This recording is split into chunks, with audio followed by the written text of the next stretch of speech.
Hello बच्चों, कैसे हैं आप लोग? ठीक है, वेरी गुड।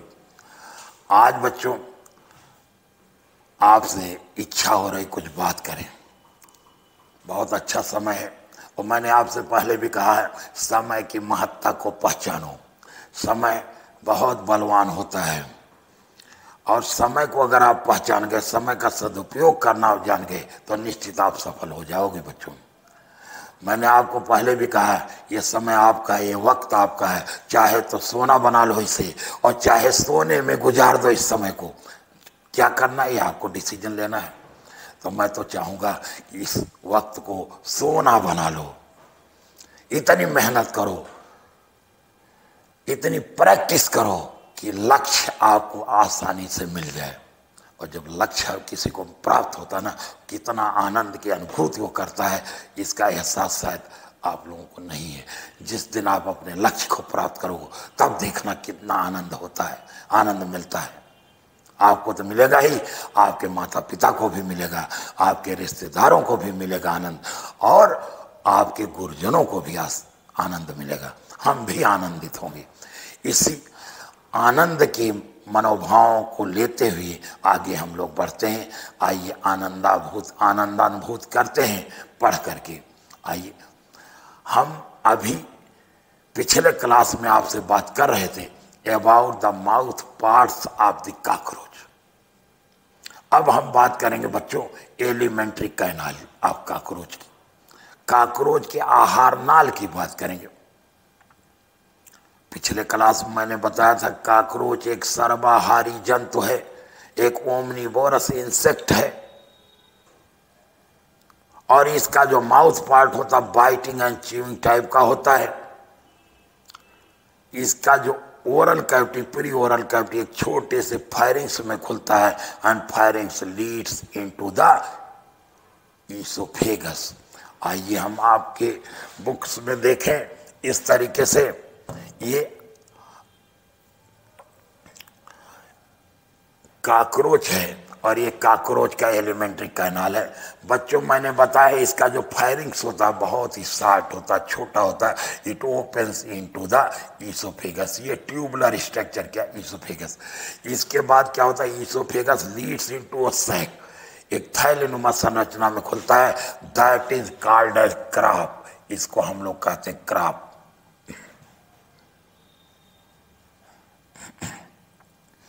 ये बच्चों हो गया क्राप। मैंने आपको बताया firings Leeds into the oesophagus and oesophagus leads into the crop.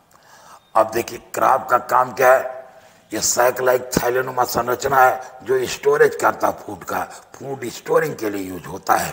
कहते crop is followed by gizzard. ये गिजर्ड है बच्चों। गिजर्ड के अंदर अगर आप देखिए, गिजर्ड की इनर लाइनिंग देखिए तो क्यूटिकुलर प्लेट पाई जाती है जिसमें टीथ लाइक स्ट्रक्चर होते हैं। और ये गिजर्ड क्या करता है, इट एक्ट्स लाइक ग्राइंडर। ये भोजन को ग्राइंड करके पीस करके काफी महीन बना देता है। I mean gizzard acts like grinder. और ये ग्राइंडेड फूड आगे बढ़ता कहाँ, इन द मीजेंट्रॉन।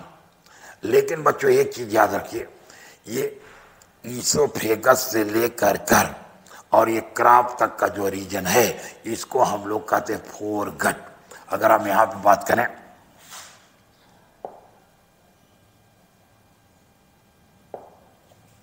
हमने कहा एलिमेंट्री कैनाल। एलिमेंट्री कैनाल को बेटा हम लोग गट भी कहते हैं, GUT गट। और ये जो कॉकरोच का गट है ना बेटा, ये 3 भागों में बटा होता है। One is called as foregut, second is called as midgut, and third is called as hindgut.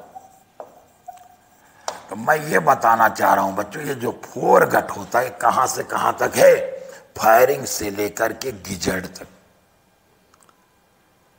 और एक चीज बताना चाह रहे हैं, इन फोरगट की इनर लाइनिंग में क्यूटिकल पाया जाता है।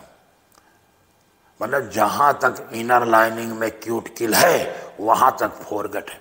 इसका मतलब फोरगट इज इक्टोडर्मल इन ओरिजिन। इसके बाद बच्चों फोर गट और हाइंड गट के बीच का जो रीजन है इसको कहा जाता है मिड गट। मिड गट को हम लोग मीजेंट्रॉन भी कहते हैं।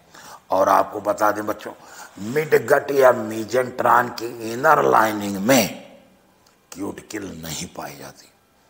इसका मतलब ये वह रीजन है जो मीजोडर्म से बनता है। अब इसके बाद हाइंड गट आता है। हाइंड गट की इनर लाइनिंग में भी क्यूटिकल प्रेजेंट होता है और ये भी इक्टोडर्मल इन ओरिजिन होता है। अब देखो, मैं ये बताना चाह रहा हूं, at the base of gizzard, मतलब फोर गट और मिड गट के जंक्शन पे 6 से 8 फिंगर लाइक प्रोजेक्शंस पाए जाते हैं, जिनको हम लोग हिपैटिक सीका कहते हैं। इनको गैस्ट्रिक सीका भी कहा जाता है। ये क्या करते हैं? They secrete the digestive juice.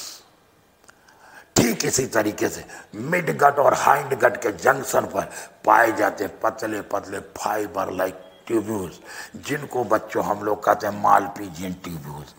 और ये मालपीजियन ट्यूब्यूल्स क्या है? These are the excretory organs of the insect. Insect के एक्सक्रीटरी ऑर्गन है।